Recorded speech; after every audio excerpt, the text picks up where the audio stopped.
ತೀಪಟೂರು, ಕರ್ನಾಟಕದ ತೆಂಗಿನ ನಾಡಿನ ಕತೆ.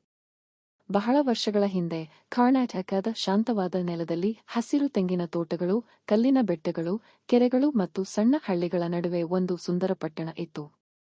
ಆ ಪಟ್ಟಣವೇ ತೀಪಟೂರು.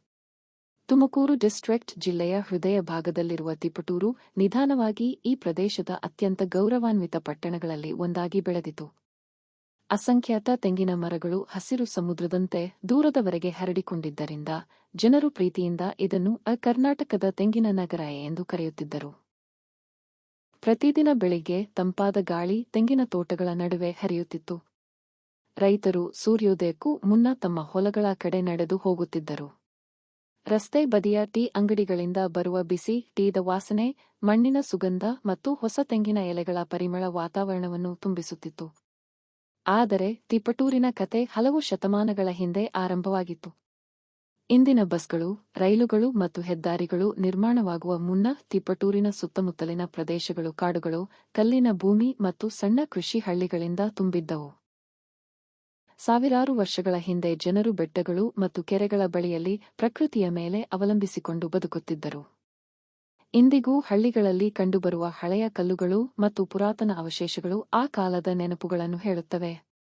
ಕಾಲ ಕಳೆದಂತೆ ಅನೇಕ ದಕ್ಷಿಣ ಭಾರತೀಯ ಸಾಮ್ರಾಜ್ಯಗಳು ಈ ನೆಲವನ್ನು ಆಳಿದವು.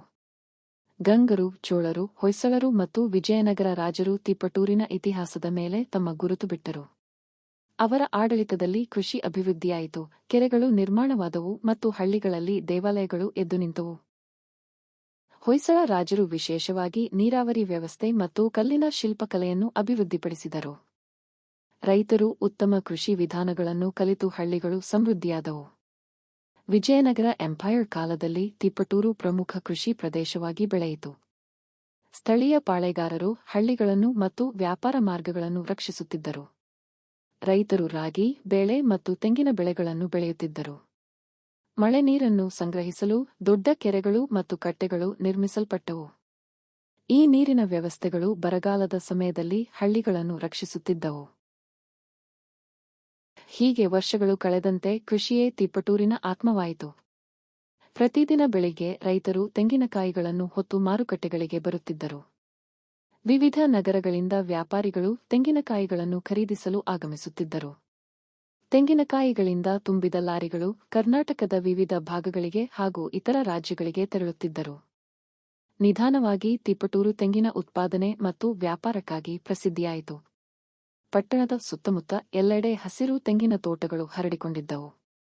ಸಾವಿರಾರು ಕುಟುಂಬಗಳ ಜೀವನಕ್ಕೆ ತೆಂಗಿನ ಕೃಷಿಯೇ ಆಧಾರವಾಗಿತ್ತು. ತೆಂಗಿನ ಜೊತೆಗೆ ರೈತರು ಇನ್ನೂ ಹಲವು ಬೆಳೆಗಳನ್ನು ಬೆಳೆಯುತ್ತಿದ್ದರು. ರಾಗಿ, ಅಡಿಕೆ, ಕಡಲೆಕಾಯಿ, ಜೋಳ, ಕಬ್ಬು, ತರಕಾರಿಗಳು. ಹಳ್ಳಿಗಳ ಬಹುತೇಕ ಕುಟುಂಬಗಳು ಸರಳ ಕೃಷಿ ಜೀವನ ನಡೆಸುತ್ತಿದ್ದರು. ಬೆಳಿಗ್ಗೆ ಸೂರ್ಯೋದಯಕ್ಕೂ ಮುನ್ನ ರೈತರು ಕೃಷಿ ಉಪಕರಣಗಳನ್ನು ತೆಗೆದುಕೊಂಡು ಹೊಲಗಳಿಗೆ ಹೋಗುತ್ತಿದ್ದರು. ಮನೆಯ ಮಹಿಳೆಯರು ಮರದ ಒಲೆಯ ಮೇಲೆ ಉಪಹಾರ ತಯಾರಿಸುತ್ತಿದ್ದರು. ಹಾಲು ಉತ್ಪಾದನೆ ಮತ್ತು ಪಶುಪಾಲನೆಯೂ ಹಳ್ಳಿಗಳ ಜೀವನದ ಭಾಗವಾಗಿತ್ತು.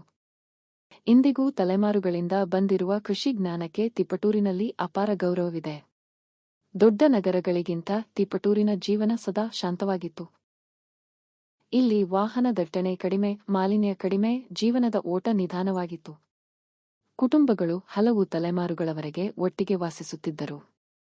ಪರಂಪರೆ ಮತ್ತು ಸಮಾಜದ ಮೌಲ್ಯಗಳಿಗೆ ಹೆಚ್ಚಿನ ಗೌರವ ನೀಡಲಾಗುತ್ತಿತ್ತು.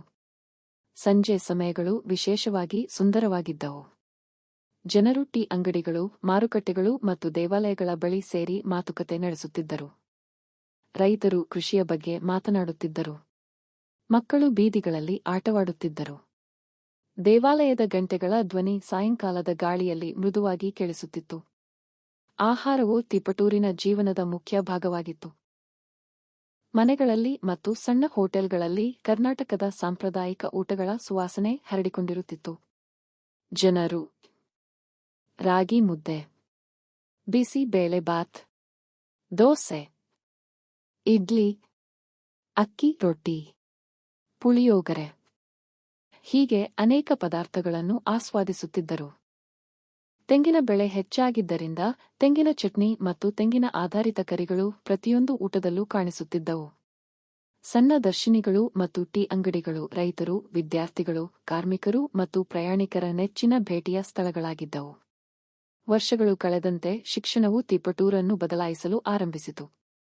ಶಾಲೆಗಳು, ಕಾಲೇಜುಗಳು ಮತ್ತು ಶಿಕ್ಷಣ ಸಂಸ್ಥೆಗಳು ಹೆಚ್ಚಾಗತೊಡಗಿದವು. ಹಳ್ಳಿಗಳಿಂದ ವಿದ್ಯಾರ್ಥಿಗಳು ತಮ್ಮ ಭವಿಷ್ಯ ಕಟ್ಟುವ ಕನಸುಗಳೊಂದಿಗೆ ಪ್ರತಿದಿನ ಪಟ್ಟಣಕ್ಕೆ ಬರುತ್ತಿದ್ದರು. ಅನೇಕರು ನಂತರ ಬೆಂಗಳೂರು, ಮೈಸೂರು ಮತ್ತು ಮ್ಯಾಂಗಾಲೂರುಗಳಿಗೆ ಉನ್ನತ ಶಿಕ್ಷಣ ಮತ್ತು ಉದ್ಯೋಗಕ್ಕಾಗಿ ತೆರಳುತ್ತಿದ್ದರು.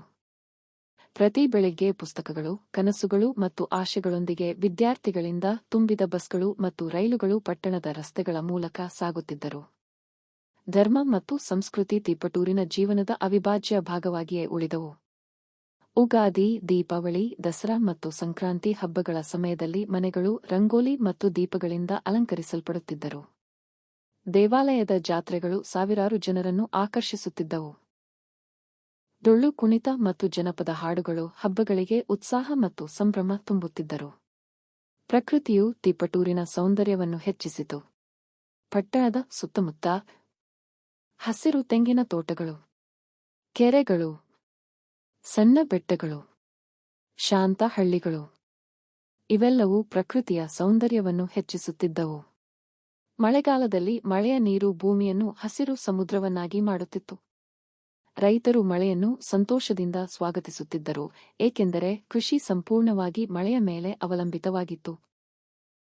ಚಳಿಗಾಲದಲ್ಲಿ ತಂಪಾದ ಬೆಳಗುಗಳು ಮತ್ತು ಮಂಜಿನಿಂದ ಆವರಿಸಿದ ಹೊಲಗಳು ಮನಮೋಹಕ ದೃಶ್ಯಗಳನ್ನು ಸೃಷ್ಟಿಸುತ್ತಿದ್ದವು. ಕಾಲಕ್ರಮೇಣ ಸಾರಿಗೆ ವ್ಯವಸ್ಥೆಯೂ ಅಭಿವೃದ್ಧಿಯಾಯಿತು. ಟಿಪ್ಟೂರ್ ರೈಲ್ವೆ ಸ್ಟೇಷನ್ ಪ್ರಮುಖ ರೈಲು ಸಂಪರ್ಕ ಕೇಂದ್ರವಾಗಿ ಬೆಳೆಯಿತು. ಕಸರ್ಟ್ ಬಸ್ಗಳು ಮತ್ತು ಹೆದ್ದಾರಿಗಳು ತಿಪಟೂರನ್ನು ಅರಸೀಕೆರೆ, ಹಾಸನ, ತುಮಕೂರು, ಚಿಕ್ಕಮಗಳೂರು ಇತ್ಯಾದಿ ಪಟ್ಟಣಗಳೊಂದಿಗೆ ಸಂಪರ್ಕಿಸಿತು. ಕರ್ನಾಟಕ ಆಧುನಿಕವಾಗುತ್ತಿದ್ದಂತೆ ತಿಪಟೂರು ಬದಲಾಗತೊಡಗಿತು. ಹೊಸ ಅಪಾರ್ಟ್ಮೆಂಟ್ಗಳು, ಶಾಪಿಂಗ್ ಸಂಕೀರ್ಣಗಳು, ಬ್ಯಾಂಕ್ಗಳು, ಶಿಕ್ಷಣ ಸಂಸ್ಥೆಗಳು ಮತ್ತು ವ್ಯಾಪಾರ ಕೇಂದ್ರಗಳು ನಿರ್ಮಾಣವಾದವು. ಯುವಕರು ಉದ್ಯೋಗಗಳು, ಆನ್ಲೈನ್ ವ್ಯವಹಾರಗಳು ಮತ್ತು ವೃತ್ತಿಪರ ಕ್ಷೇತ್ರಗಳಿಗೆ ಪ್ರವೇಶಿಸಲಾರಂಭಿಸಿದರು. ಆದರೂ ಅಭಿವೃದ್ಧಿಯ ಮಧ್ಯೆಯೂ ತಿಪಟೂರು ತನ್ನ ಹಳ್ಳಿಯ ಶಾಂತ ಸ್ವಭಾವವನ್ನು ಕಳೆದುಕೊಳ್ಳಲಿಲ್ಲ. ಇಂದಿಗೂ ರೈತರು ಬೆಳಿಗ್ಗೆ ಬೇಗ ಎದ್ದೇಳುತ್ತಾರೆ. ಟೀ ಅಂಗಡಿಗಳು ಜನರ ಮಾತುಕತೆಗಳಿಂದ ತುಂಬಿರುತ್ತವೆ. ದೇವಾಲಯದ ಗಂಟೆಗಳ ಧ್ವನಿ ಇನ್ನೂ ಬೀದಿಗಳಲ್ಲಿ ಕೇಳಿಸುತ್ತದೆ.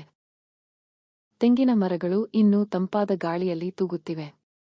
ಇಂದು ಟಿಪ್ಟೂರ್ ಪರಂಪರೆ ಮತ್ತು ಅಭಿವೃದ್ಧಿ ಒಟ್ಟಿಗೆ ಬದುಕುತ್ತಿರುವ ನೆಲವಾಗಿ ಹೆಮ್ಮೆಯಿಂದ ನಿಂತಿದೆ.